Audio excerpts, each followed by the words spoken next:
Mình là người có tiền thì việc chó nên là phải sợ bố con thằng nào, có phải không anh em? Hả? Mình là người có tiền thì việc chó thì phải sợ bố con thằng nào, đúng không? Các con vợ, hả? Riêng tôi tư cách chưa bao giờ mất nhé. Kể cả lúc nghèo khổ nhất, tiền đối với tôi cũng chả là cái đếch gì cả. Cái tình ấy ông ạ, cái tình nó mới là quan trọng.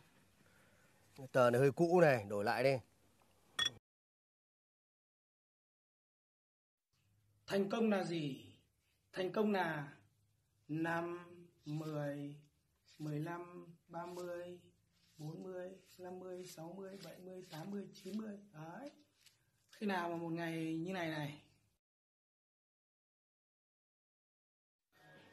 tao Khánh Sky không đàn em thằng nào, một mình tao chấp hết. Uy tín luôn, uy tín luôn, uy tín luôn, đẳng cấp. Cút, mày bỏ bố mày ra. Hải, quay xe. Tao mày quay xe. Bố mày bảo mày quay xe, mày quay bố mày làm gì? Trứng rán cần mỡ, bắp cần bơ, yêu không cần phang. Thế các bố cần cái gì? Yêu các bố không phang hay các bố làm cái gì?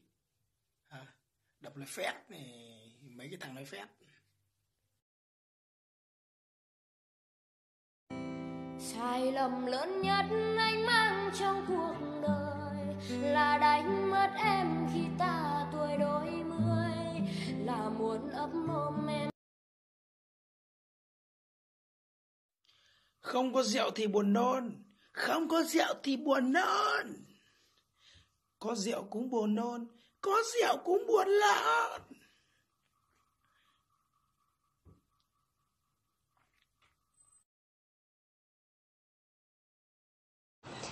Thế anh cho em hỏi là anh năm nay bao nhiêu tuổi và đã có người yêu chưa ạ? Hay là đã từng yêu ai chưa ạ? Em nói thật với chị nhá, em vừa đi tù về chỗ người yêu. Chẳng cần một ai nữa, bất kể ai cũng dư thừa, một mình đứng khóc dưới mưa, nén cơn đau vào từng hơi thở. Một người cũng tự do.